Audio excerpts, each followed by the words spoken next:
Protecting your daughter is our priority. One afternoon, a sudden call from the police jolted me. Why would they be calling me? What on earth happened? As I listened, shock coursed through me at their words. What do you mean? It turned out they had found my 4-year-old daughter alone and had taken her into their care. But she was supposed to be at the amusement park with my husband. Little did I know, this call would mark a significant turning point in our lives. I'm Karen, 30 years old, juggling work from home while raising my daughter. 5 years ago, I married my college classmate Andrew, and together we have a 4-year-old daughter named Jennifer. My husband is incredibly hands-on with childcare, often taking our daughter out on his days off. He's also on the cusp of a big promotion, so life has been quite rosy for us, thanks to him and our delightful daughter. That was until I received that fateful call. Today, we're going to the amusement park, Jennifer had exclaimed with excitement that Saturday. My husband, off work, had taken her, though I was meant to join. A last-minute work task foiled my plans. We're off. Have a great time, I called after them, watching as they held hands and headed to the car. All right, time to nail work today. It's going to be a good day, I murmured to myself as I retreated to my home office. 2 hours later, as I was about to take a short break, I noticed my phone ringing. Since it was lunchtime, I'd assumed it was my husband. However, the caller ID displayed an unknown number, leaving me on edge. Answering cautiously, I was greeted by the police, informing me they had found my daughter alone. But there was no way she'd be alone. She was supposed to be at the amusement park with my husband. Initially, I thought it was a prank. I decided to double-check with my husband. Hello, there's something I'd like to ask you, I began. What's up? He replied casually. Where are you and Jennifer right now? I inquired, my concern growing. We're at the amusement park, my husband answered, still nonchalant. My heart raced as I struggled to process his words. The police just called me, saying they found Jennifer. What's going on? What? Well, she's laughing next to me, he replied, sounding slightly unsettled. As long as you're together, that's fine, I said, trying to reassure myself. Can you put Jennifer on? No, she says she's too embarrassed, my husband responded. But she loves playing phone games and calling us when we're out. There's no way she'd be embarrassed, I countered, feeling my trust in my husband waver. Are you sure? It sounds like something Jennifer would do. Look, maybe Jennifer is tired too. Can we drop it now? My husband's eagerness to end the conversation only fueled my suspicion. Suddenly, I noticed something off. Wait, it's unusually quiet. There's no sound of laughter or amusement park rides in the background, I pointed out, my apprehension deepening. He claims they're at the amusement park, but could that be true? I'll see you at home then, I said, unable to shake the feeling of unease. With that, he hung up. As I pondered my husband's odd behavior and the unsettling silence, a nagging sense that something wasn't right consumed me. I realized I hadn't checked the GPS on my daughter's phone amidst the chaos of the police call. But it shows they're at the amusement park, I murmured to myself, surprised by the confirmation. The GPS confirmed they were indeed where they were supposed to be. However, the call from the police still left me uneasy. Worried yet suspicious, I decided to head to the amusement park. When I arrived at the Lost and Found Center, there she was, my daughter, chatting happily with a police officer. But as soon as she spotted me, tears streamed down her face. Dad said he'd wait for me on a bench and that I could go on any ride I wanted. I was playing, and then when I looked around, he was nowhere to be found, she sobbed. Concern gnawed at me as I listened to her story. I asked the staff for details. They had found my daughter wandering alone in the park. Despite several announcements calling for her guardians, no one showed up, prompting them to contact the police. Thankfully, she had a tag with her address and my contact details, allowing them to reach me quickly. Where could he be? What's he doing? My husband wasn't the type to abandon our 4-year-old daughter like this. Could he be in some sort of trouble? I shook off the unsettling thoughts as I focused on comforting my daughter. Mom, I took lots of pictures, she said, handing me her toy camera, a special gift from her grandfather. Even though it's just a toy, it can take real photos. Curious, I turned it on and scrolled through the pictures. You've got to be kidding me, I muttered under my breath as I came across a photo of my husband hugging an unfamiliar woman. My heart sank as more similar photos appeared, making me feel sick to my stomach. Jennifer, who is this woman? I asked, trying to keep my voice steady.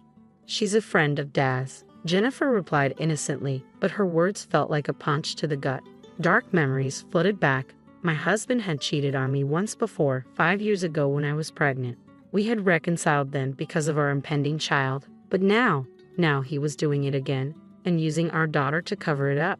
He probably left her here to be with his mistress. "Do you know where Dad went, Jennifer?" I asked, my voice trembling. She shook her head, tears welling up in her eyes as she recounted how he had forcefully pushed her away earlier, telling her she was big enough to play by herself. "I'm so sorry you had to go through this, sweetie," I whispered, taking her hand as we headed home. Late that night, my husband rushed through the door, looking panicked. "Where have you been, and what have you been doing?" I demanded, my anger barely contained. He picked up on the tension in my voice, looking tense himself. Actually, Jennifer went missing," he stammered. "You said she was fine on the phone. Why did you lie?" I pressed. "I didn't lie," he insisted, but his words rang hollow in the air. "I had never imagined it would take this long to find her. It's been over 6 hours since that phone call. He's probably been out with his mistress all this time. It's clear he's lying." "Don't you think it's odd you didn't notice the park announcement?" I confronted him. "How do you know about that?" he asked, looking uncomfortable. "The police called me when I went to pick up Jennifer at the amusement park. The staff told me," I replied, watching his silence confirm my suspicions. "He wasn't there, leaving our daughter stranded at an amusement park to be with his mistress. It's unforgivable." "I've made up my mind to get back at him," I declared firmly. "Fine, just don't do it again," he said, visibly relieved. "Okay," I replied, deciding to let him think he's off the hook for now. Meanwhile, I've been up to something. A month later, I found myself in Los Angeles, not for vacation or work, but to catch my husband red-handed with his mistress. "Having a good time on your trip with your mistress?" I confronted them as they walked hand in hand. They both turned around, their faces filled with shock. "You can't talk your way out of this, Karen. What are you doing here? Weren't you supposed to be on a business trip today?" he stuttered. "That's not it. She's a colleague from work," he tried to explain. "Oh, really? I called your office. They confirmed you took the day off?" I countered, watching him grow increasingly rattled, his eyes darting around as if seeking a way out of his own lie. "How did you even find out I was here?" he finally asked. "Remember the GPS on Jennifer's phone? I put it in your car," I replied, feeling a mixture of satisfaction and betrayal. I showed him my phone screen, displaying the location of a car parked nearby. Using a hidden camera is so underhanded. Who's the underhanded one here? "The only reason you'd be worried is if you had something to hide," I accused, my frustration evident. "Or is this you finally admitting it?" I continued, my voice trembling with anger. "That's not it," he retorted, his fury palpable. "He cheats and yet blames me," I thought, rendered momentarily speechless by his audacity. "Do you even have proof that I cheated?" he challenged, his tone dripping with disdain. "Well, about that," I trailed off before shoving a photo in his face. "What is this? Look familiar?" I demanded, my voice rising. "This is from when we went to the amusement park. But how do you have this picture? You were supposed to be working," he sputtered, his disbelief evident. "Jennifer took it." "Toy camera actually works, you know," I replied, my frustration mounting. "You've got to be kidding me," he muttered, his expression shifting from disbelief to denial. "This isn't even me," he insisted, attempting to dismiss the evidence. To counter his attempt to weasel out, I handed him a large number of photos. There were so many of them that they seemed to overflow from his hands. "I'll admit the toy camera doesn't take the clearest photos, so I took these myself to make sure," I explained, watching his face pale as he saw the photos clearly showing him with his lover. "How could you be all lovey-dovey with her right in front of our daughter? You're despicable," I accused, my voice trembling with a mixture of anger and betrayal. In a desperate attempt to erase the evidence, he began tearing up the photos. But I had anticipated his move. "Too bad these are all copies," I declared triumphantly, watching his face fall as the realization sank in.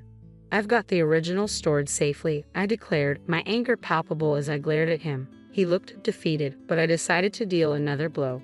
"You've got a big promotion coming up at work, don't you?" I asked pointedly. "What's your point?" he replied, his voice strained. "How do you think spreading these photos would affect that?" I pressed. His face gradually turned paler as he realized the implications. His company values character when considering promotions. If word got out about the affair, It could ruin his chances. Please don't do this. Do you really think I'll forgive you now? I've been a good husband all this time, haven't I? He pleaded, desperation creeping into his voice. A good husband wouldn't leave his daughter at an amusement park, I retorted loudly, watching him visibly shrink back. But I've been taking our daughter out every week lately, haven't I? He countered weakly. That was just to keep me off your scent about your affair, wasn't it?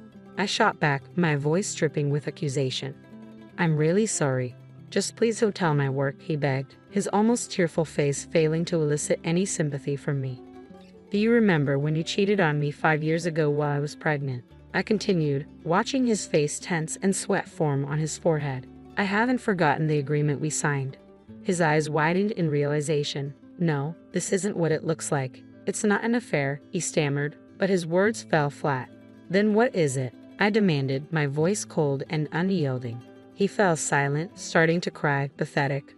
Then go ahead and sign this, I said, thrusting divorce papers towards him. No, I don't want to break up. Who will take care of things at home if you're gone? He protested weakly. Staying together now is impossible, I stated firmly. I promise no more affairs, he screamed, his eyes bloodshot with tears, but his words didn't reach my heart. I'm not angry about the affair anymore, I replied calmly. What, so you're forgiving me? He asked hopefully. No, I replied firmly. What I'm angry about is you putting our daughter in danger. My husband fell silent, tears streaming down his face. And another thing, I continued, my voice steady, you don't have a place in anyone's life anymore. What do you mean? He asked, confusion evident in his voice. While you were gone, I told your parents, your coworkers, and everyone in your usual hangouts about what you've done. Everyone knows now, I explained. Hearing this, my husband buried his face in his hands, overwhelmed with despair. I don't even want to see your face, so make sure you fill this out, I said, handing him divorce papers. My husband looked up at me, his face a mess of tears and snot, resembling a child. I left him there and walked away. A month later, the news reached his company, and they revoked his promotion because of the agreement we had. He had to give up his assets with an additional $220,000 in damages and $400 a month in child support. He's barely making ends meet now, having to change jobs to a company with a terrible work environment just to earn a higher salary. He's working nonstop. Meanwhile, I've moved back to my parents' home with our daughter, doing my best as a single mom. Next year, my daughter will start preschool, and I'm looking forward to seeing her grow anew.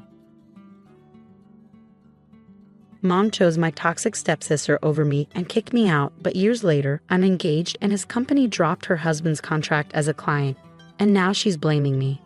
I'm a 26-year-old woman engaged to my fiancé, Jeff, who's also 26. We met on a dating app 4 years ago and have been together ever since. Jeff is my soulmate, the one person who has never disappointed me. My life hasn't been easy. My parents split up when I was only 2 years old, and my dad never really bothered with me afterward. While he did pay child support, he never showed much interest in being a part of my life. My mom, who's 48, wasn't exactly a great mom either. She was more focused on her own interests than on raising me. I basically grew up with nannies and babysitters. When I got older, I realized my mom was more into her social life than being a parent. She was a freelance artist and made enough money, thanks to child support, to not worry about me much. Honestly, I think if it wasn't for the money, she would have kicked me out long ago. She never seemed attached to me and mostly just waited for me to grow up and leave her alone. When I was about 13, my mom started dating Matt, who was 50. He had a daughter my age named Jess. When they first came over, my mom stressed how important it was for me to behave well. It struck me because she'd never cared about that with my previous boyfriends. Normally, she just let me know guests were coming, and I'd hide in my room until they left. But this time, I sensed my mom was serious about this guy, Matt. Otherwise, she wouldn't have bothered about my behavior. It made me realize she wouldn't have even noticed me if she wasn't into him. When I first met Matt and Jess, they seemed nice, and the introduction went smoothly. Little did I know what was coming next. Matt started coming over more often, and it felt like they were practically moving in together. It didn't bother me much as long as they left me alone. I was fine with it. They became a regular presence, with Jess visiting occasionally as she split her time between her mom's and our place. At first, They either treated me okay or just ignored me, which suited me fine since I wasn't too fond of any of them. I didn't care much about my mom, so caring about people connected to her was hard. All I wanted was some peace and quiet, which I had for a while. Then they decided to move in together permanently. I wouldn't have minded, but my mom said I had to share my room with my stepsister now. I refused. That room was mine, always had been, and it was the only place I felt at peace. In that house, I had my own little corner, and I wasn't about to give up my freedom by sharing my room with someone I barely knew. When I told my mom I wasn't going to share, we had a huge argument. She threatened to kick me out if I didn't obey. I was only 14, but I knew my rights. I felt like I had to stand my ground because my mom wasn't exactly trustworthy. Plus, it just made sense. I knew she couldn't kick me out until I was an adult without getting in trouble. So I called her bluff and told her she couldn't do it. She was frustrated but had to give in and let me keep my room. Instead, she decided to transform the basement into Jess's room. It wasn't as nice as mine, but my mom worked hard to make it comfortable. When she was finished, it looked just as good as any other room in the house. So I didn't see why it was such a big deal. But that's when Jess started disliking me, and I think it had something to do with my mom announcing to everyone during the house tour that Jess had to live in the basement because I wasn't willing to share my room. I couldn't understand why she'd make such a public announcement. I still can't figure out why she did it. Maybe she wanted to make me feel guilty by announcing it in front of Jess. But it just made me uncomfortable. Or perhaps she enjoys drama and wanted Jess to know I refused to share my room, which caused tension between us because Jess didn't seem like the type to let things slide. My mom's prediction was right. Jess didn't let it go, and from that day on, she treated me like the enemy. Even though she spent half the month with her mom, the days she was with us were unbearable. She was constantly mean to me and made hurtful remarks right to my face. Let me paint a picture of the things she would say. Once, she suggested that my dad left my mom because of me, and then she laughed as if it were a joke. She'd also poke fun at my looks, especially because I was a bit chubby back then. At school, she had a group of mean girls, and she never missed a chance to join in on bullying me with them. Before, she and her friends would just ignore me, and I preferred that. We were never friends, but that was better than being enemies. What hurt the most was that I hadn't even done anything to her. She was just upset that I didn't want to share my room with her. It seemed like such a silly reason for her to hate me so much and make my life miserable. My room was my sanctuary, especially with a mom like mine. Who could blame me for wanting my own space? Besides, if any of them had bothered to get to know me, I might have considered sharing. But she was a stranger, and I wasn't comfortable sacrificing my privacy for her. I never complained to my mom or Matt because they knew and didn't care. They'd turn a blind eye to my struggles because I wasn't important to them. So I had to endure it and let her walk all over me. I try to stand up for myself sometimes, but it only made things worse. Our parents would intervene, and I'd end up getting grounded because, well, they favored her. She'd cry a bit and get away with it, but I couldn't fake tears like her, and I wasn't that manipulative. So I'd be the one punished while she got off easy, and I had to deal with it. Growing up there was awful, and I despised my life. When I was finally kicked out around my 18th birthday, I felt more relieved than anything else. I had endured my family's chaos for years, and it only got worse over time. Jess remained a nightmare to deal with, and our parents blindly supported her, no matter what. Over 4 years, she turned our entire high school year against me, and I was left with only a few friends who still talked to me. Everyone else despised me just because she did, and that was reason enough. It took a toll on my mental health, and I struggled in every aspect. I gained a lot of weight from binge eating, which worsened my appearance. I was overweight, battling acne, and my hair was a mess. On top of that, my grades were suffering, so not only did I look bad, but I also seemed unintelligent to everyone else. I had nothing going for me and hit rock bottom. Home life wasn't any better with Jess and my parents. My mom became increasingly unbearable, constantly comparing me to Jess, despite knowing she made my life worse. Things were bad before my mom married Matt and they moved in together, but they weren't this bad. It was disheartening that my mother didn't care about me before, but after she married Matt, things went from bad to worse. She went from being indifferent to actively making me feel terrible about myself. It felt like I was living with mean girls at home too. It was clear to me that Jess was the daughter my mother truly wanted, and I was just dealt the wrong cards. Both of them wished I'd disappear, and honestly, I wanted the same thing. My mother and Jess despised me, and Matt didn't care. With no other family besides my mother and no contact with my grandparents, I had nowhere to turn. I didn't feel right asking friends for help, so I toughed it out at home to at least have a roof over my head and food until I turned 18. But then, a couple of weeks before my birthday, something happened, and I was kicked out that same day. It was a weekend etched in my memory like it happened yesterday, one of the most traumatic and stressful days of my life. We had recently graduated, and Jess had started hanging out with a new, older crowd. She befriended someone whose brother, in his last year of college, became her boyfriend. They'd socialize with his friends, who were all older than us. I was aware of their activities but didn't dare tell my parents, fearing it would backfire. So I kept quiet about Jess drinking and likely smoking weed. I had no interest in those things. I was already struggling with weight and grades. I didn't need more trouble. But that day, I must have left my room unlocked before showering.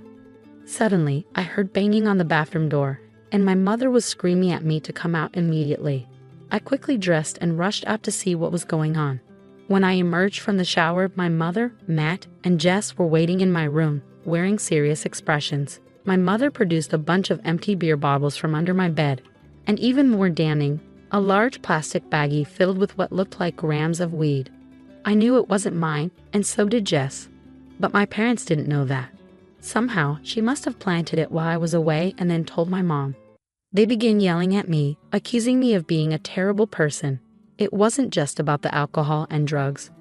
My mom also criticized me for being a disappointment and for eating all the food. She called me a waste, convinced I'd never amount to anything and would just keep living with them, wasting their money.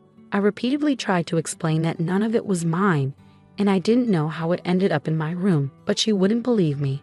She got furious when I suggested Jess might have planted it to frame me. She yelled that I was always jealous of her and would never be as good at anything, which is why I was trying to shift the blame. I was in tears, but she didn't seem to care and kept yelling. Eventually, she stopped and told me I had to leave. I was baffled and asked her where I was supposed to go. She said she didn't care as long as I left because she was fed up with me. When I insisted I wasn't leaving, she threatened to call the cops and warned that at almost 18, they'd take drug charges seriously. She didn't want an addict in her house draining her resources. She said I had to fend for myself now because she was done pretending to be a happy family with someone who didn't deserve it. I begged her not to kick me out, knowing I had nowhere else to go and no money of my own. But she remained unmoved. She gave me until the end of the day to leave, or she'd call the police herself. I was stunned by her heartlessness, and even more so by the fact that neither Matt nor Jess objected. They acted like everything was normal. After a lot of tears and pleading, I reluctantly started packing my things. Between facing drug charges and living on the streets, I preferred the latter. By evening, I was finished packing. As I left the house, nobody said goodbye, and I didn't look back either. I spent a couple of hours at the park, but it got too cold, so I decided to go to a friend's place for the night, hoping they'd let me stay. I went to my best friend Amy's house and asked if I could stay for a few days. She already knew about my parents, so I didn't have to explain much. I shared the events of the day with her, and she was shocked. She suggested her parents could help if I let them. I'd always kept the way my parents treated me secret. Even from Amy's parents, unsure if anyone would believe me. I felt uncomfortable sharing such personal details of my life with others. That day, Amy insisted I tell her parents everything, and they were just as appalled as she was. They called my mother, trying to reason with her, but she was rude and unyielding. Realizing they couldn't change her mind, they did something incredibly kind. They offered to let me live with them for as long as I needed, promising their full support. They were well off, so money wasn't an issue, and Amy was willing to share her room with me because she cared about me. I spent the next few years living with them, attending community college since it was the only place I could get into with my grades. I worked and saved money to find my own place, but Amy's parents never pressured me to leave. They made sure I felt comfortable and supported. About 3 years ago, I finally saved enough to move out. I was proud of myself and deeply grateful to Amy and her parents. I couldn't have done it without them. Even on the day I moved out, Amy's parents helped me settle into my new place and assured me I was always welcome back to visit or even live with them again. It was a turning point in my life. By then, I had shed a lot of weight, improved my health, and felt much better overall. I was also earning enough to support myself and had spent a good amount of time working on myself. I decided to start dating because I eventually wanted to get married and needed to start looking. Before Jeff, I had met a few guys, but things never progressed far. When I met Jeff, everything clicked. I realized he was the one meant for me. He was funny, cute, and seemed genuinely interested in me. When we started dating, I didn't know he was wealthy or set to inherit his family's chain of restaurants. I just liked him for who he was.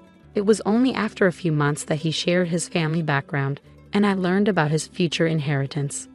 Some might assume that learning about his wealth could alter things for me, but honestly, he remained the same person I knew all along. Knowing about his background didn't change my feelings, and I loved him just as deeply as before. After about a year of dating, we decided to move in together, and he introduced me to his family a few months prior. I got along well with everyone, and they all liked me. Everything seemed perfect, so when he proposed recently, saying yes was an easy decision. We've been engaged for 2 months now, and everything's been going wonderfully. Then, about 2 weeks ago, I received an email from Jess. We hadn't spoken in almost 8 years, and I hadn't heard from my family since I was kicked out. I was puzzled as to why she'd reach out now, especially to make amends. Enough time had passed, and neither of us seemed interested in fixing things. So when I read her email apologizing for everything and admitting she'd been awful, I was really confused. She confessed to orchestrating everything in my room because she simply loathed me for no apparent reason. It was baffling why she would confess to it years later, and I sensed something wasn't right about the situation. The timing was suspicious, especially since I had just gotten engaged, and she likely knew about it from social media or word of mouth. Given that we attended the same high school, I decided to investigate further.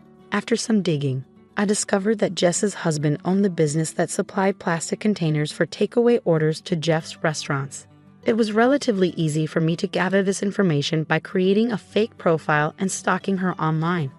Her husband's bio mentioned his line of work, which aligned with what I already knew about Jeff's business plans. I immediately informed Jeff about the connection. In the past few years, I've made a conscious effort to distance myself from my old life, avoiding following any family members online and asking friends not to update me on their news. So I had no idea that Jess had gotten married until I discovered her husband's connection to our business dealings. Upon learning this, Jeff and I decided to terminate our contract with him. The costs were high, and more significantly, I couldn't bring myself to engage with Jess again, even on a professional level. Jeff also mentioned that the quality of the products from Jess's husband had deteriorated over time, and they were already considering switching suppliers. So last week, a few days after I received that email from Jess, Jeff held a meeting with her husband and ended their contract. However, Jess seems to believe that I orchestrated this to seek revenge on her. She's been accusing me of this through emails and social media posts, despite our lack of contact for almost a decade. While I might harbor some resentment, it's not the driving force behind her husband losing our contract. A few days ago, she posted on social media stating that many clients had been dropping them lately, and this was the final blow. However, she insisted that our decision was fueled solely by spite and labeled it highly unprofessional. She even tagged our Facebook page, creating quite a messy situation. While I can't deny there was a personal aspect to our decision, she also mentioned in her post that she and her husband had been losing clients consistently. While I feel somewhat remorseful, especially considering her struggles, I believe our decision was based on both personal and professional factors. I feel a bit guilty for influencing my fiancé to sever ties with my estranged stepsister's husband, Ida. Update: Jeff consulted with his dad's lawyers, who agree that our actions were justified. We've decided to pursue legal action against them, demanding the removal of their defamatory posts and pressing charges. The truth is, the products we were receiving were overpriced and subpar, so naturally, we sought better options elsewhere. It's purely coincidental that I'm married to the owner of that business. Instead of improving their services, she chose to tarnish our reputation on social media. It's absurd that I even felt sympathy for her given everything she put me through. Your support has helped me see things clearly, so thank you all for your comments and encouragement. Update 2. Jeff and his father initiated a defamation lawsuit against Jess and her husband a few days ago. We're scheduled to meet with a court-appointed mediator soon. Meanwhile, My mother has once again taken it upon herself to defend her stepdaughter. It feels like a high school drama, but thankfully, I can ignore them now without worrying about my living situation. Despite my mother's attempts to provoke me, I've chosen to block her and focus on my own life. I refuse to let their negativity affect me. I'm engaged to the man of my dreams, and I'm about to start a new chapter in my life. I have no room for them or their drama. Update 3. Quick update for you all. We won the defamation lawsuit thanks to the relentless efforts of my father-in-law's lawyers. They were able to swiftly resolve the matter, holding Jess and her husband accountable for their actions. Hopefully, this will prompt them to prioritize their business and meet their clients' expectations. With the legal battle behind us, Jeff and I can now shift our focus entirely to planning our wedding. I'm beyond excited to marry Jeff, my soulmate. I've waited so long to find someone like him, and now that I have, I'm holding on tight. My name is Luda Okojima. I'm 29 and work for a big international company. I grew up in the United States until I was 18. My dad is Japanese and my mom is white. He's the boss at the company where I work. I learned 5 languages when I was very young, thanks to tutoring. Now I'm in charge of the company's operations in Japan, all thanks to my dad's support and the education he gave me. I followed my mom's beliefs and agreed to an arranged marriage. My husband, Akinari, is 6 years older than me. Love wasn't what brought us together. As we started living together, I noticed things that bothered him. The laundry needs washing. We only talk about basic stuff because of our situation. I've been swamped with work emails this week, sorry. That's not an excuse, Han. Lots of wives work and still manage their homes. He was firm about our roles. I work hard, but living together is new to me. I was doing my best to adapt. You're just standing there drinking coffee. How does that help? Drinking coffee helps me wake up and get ready for the day. It's my routine. Mind your own business. Akinari has always been like this since we got married. Maybe he doesn't really love me. He often reminds me that I was homeschooled, so I should be good at housework. Okay, yes, I can handle the housework. You knew that from the beginning. You're so focused on yourself, even though you didn't have a proper education. This household functions because of me. Remember that. We lived in a 4-bedroom house. It was Akinari's dream to own a home, so we took out a loan and got approved. It wasn't something I cared much about, but he made it seem like a manly achievement I wouldn't understand. We never really talked much about our jobs. Education isn't everything, I said simply. Are you testing me? You're belittling my education. According to you, the husband should be the main provider, and the wife should silently follow. Plus, you have a strong accent. People can barely understand you here. We're in Japan. He criticized me for everything. I grew up in the US, so my Japanese won't sound perfect. My mom helped me with pronunciation, but I speak 5 languages. I won't sound like a native Japanese because I'm not. He didn't know this, so he assumed I was unintelligent. I'm going to do the laundry. I'm off today, and Akinari will be leaving for work soon. He's a big germaphobe and always tells me you must bleach the toilet seat after every use. He washed me closely to ensure I cleaned everything after each use. When we moved in together, I used to wear shoes indoors, which is normal in America. Are you white or Japanese? Stop being gross like everyone in America. Take off your shoes, he snapped. In my mind, I thought, I am white. Half white. He was obsessed with cleanliness, always armed with hand sanitizer wipes and disinfectant. At home, he made me feel like I was the messiest person alive. Sorry for the germs, I'd say, wiping things down daily. Honestly, it got annoying. As I loaded the washer, I thought I heard him call, so I went to see what he needed. Did you call me? He snapped back. I did, but you took forever to come. You're just testing my patience. I couldn't hear you. I was doing laundry, and the machine is loud. I explained honestly. You couldn't hear over the washer? Are you deaf? You're pathetic. That's why people without degrees never achieve anything. My husband loved reminding me of my background. I couldn't finish my degree in the US because my father changed jobs. When we moved to Japan, I had to get a degree to work. I passed the entrance exam at a community college known for failures and dropouts. My husband graduated from the University of Tokyo. Coming from America, I didn't realize how prestigious that was until after we got married. But to me, a person's value goes beyond their degree. Is it really such a big deal that I graduated from a community college? What about all the other people in Japan who did too? Do you think less of them as well? I started questioning his values. What's the problem with being a community college graduate? There are many talented people in the world, no matter where they studied. In my company, there are even some who only finished high school, and they're doing great. I don't understand why he's so focused on appearances. In Japan, education is important, but doesn't everyone deserve respect regardless of their education level? I'm sorry, I didn't realize. Oh, so you went to the University of Tokyo, right? Isn't that like the top-notch education? The University of Tokyo? Ha, it's impressive. It's almost funny because you don't even grasp how amazing it is. I'm embarrassed I married someone not as smart as me. If it wasn't for our moms knowing each other, I wouldn't have gone through with this marriage. You don't deserve someone like me.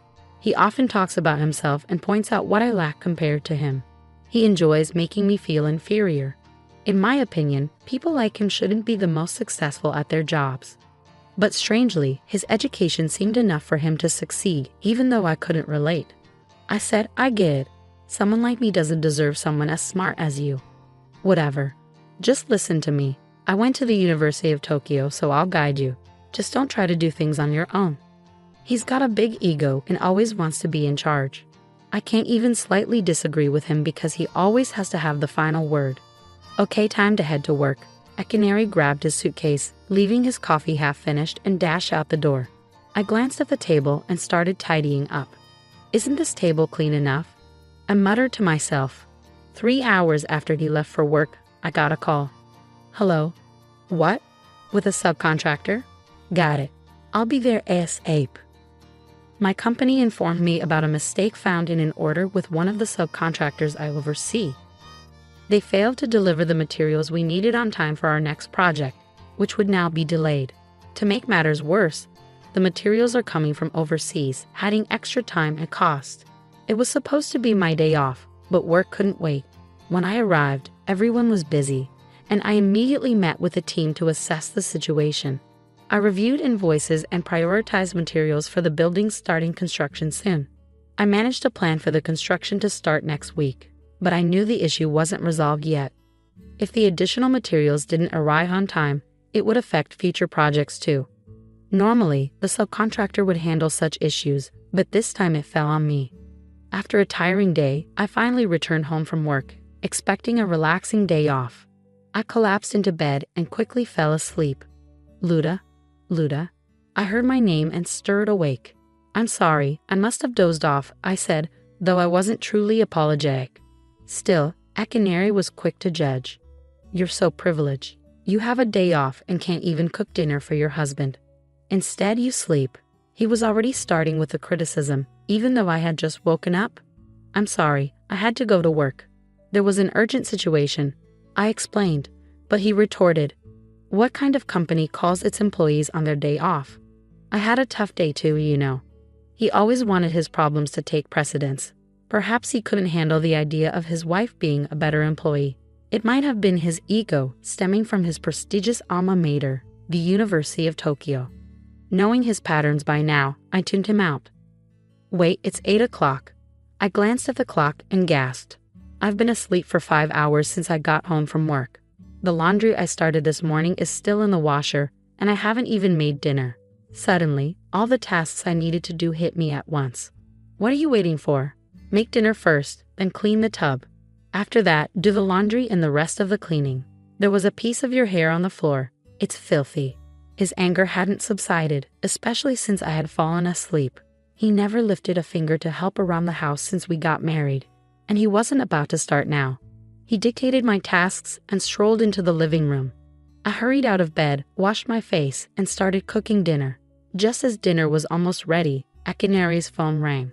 It's me. It's happening again. Just stay quiet for now. Don't say a word. If they find out, we could be sued, and I'll bear the brunt of it.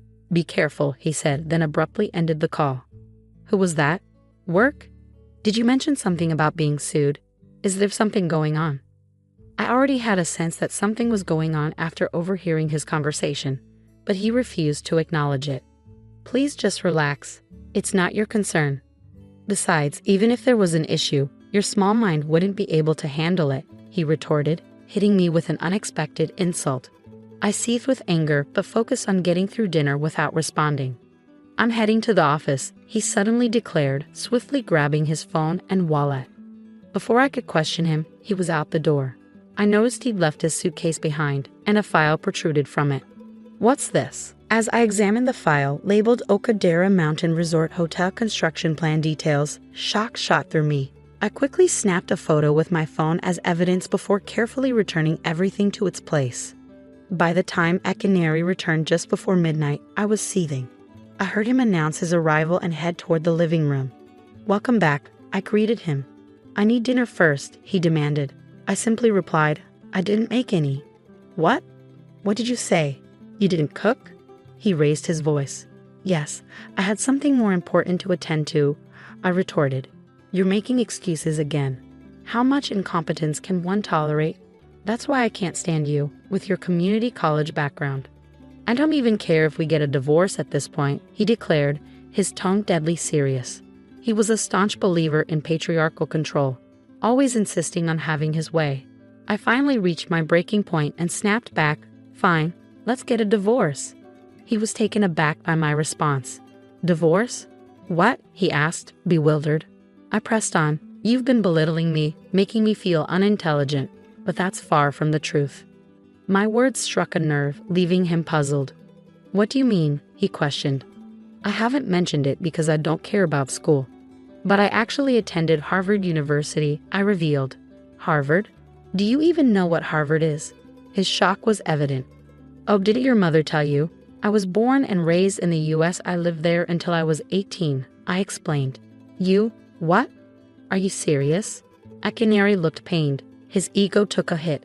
He had been proud of his degree from Japan's top university, but this revelation reminded him of even more prestigious institutions.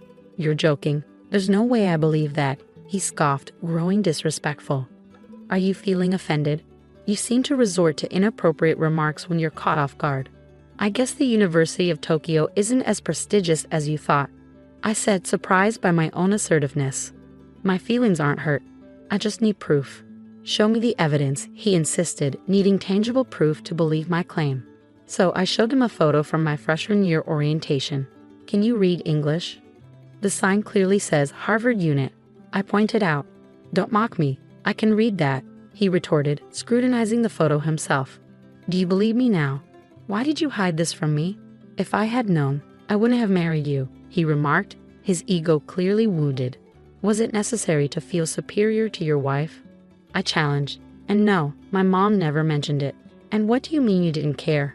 It's like you weren't interested in me at all," he deflected, playing the victim. "Isn't it wrong to judge people based on their education? Despite appearances, I can speak 5 languages: English, Japanese, Spanish, French, and Portuguese." "How many can you speak? Being a University of Tokyo graduate, what does intelligence mean to you? What's so impressive about your alma mater?" I taunted, watching him squirm. 5 languages, really? Then why did you attend that community college? It's like you did it to deceive me, and don't even try. "My superiority stems from attending the University of Tokyo," he stubbornly asserted. Clearly, his alma mater held immense significance and prestige in his eyes. I pressed on, sensing his frustration. Judging people solely based on their educational background is narrow-minded. True value lies in someone's ability to excel regardless of where they studied. "That's why I hold a high position in my company," I stated, watching him struggle to process my words. Until now, he had always believed himself to be superior to me. It seemed this revelation shifted his perspective. "Never mind, I need to discuss something more urgent," I interjected, steering the conversation back to the main issue. While I knew it was leading towards discussing divorce plans, there was another matter I had to address first. Akinari was taken aback, wondering what else I had to say. Handing him the file I had found earlier, I demanded, "Explain what this is." Before he could respond, I continued, "This is the detailed plan for the Okadera Mountain Resort Hotel construction project. I know it's a significant project you're working on." "How did you?" he began, but I cut him off. "I saw it sticking out of your bag, so I looked. You went through my private work files. Do you realize how serious this is? If this information were to fall into the wrong hands," he started, his voice rising in alarm. What are you afraid of? Being sued by my company and having the truth exposed? Is that what would happen if this ever got into the wrong hands? I challenged. Akinari was left speechless, his eyes wide with shock. We've both been distant from each other. That document is a joint construction project agreement and contract between my company and yours. See where it says cooperating company and XS company. XS company is mine and I'm the vice president, I revealed with a smile. His mouth fell open, a bead of sweat trickling down his face.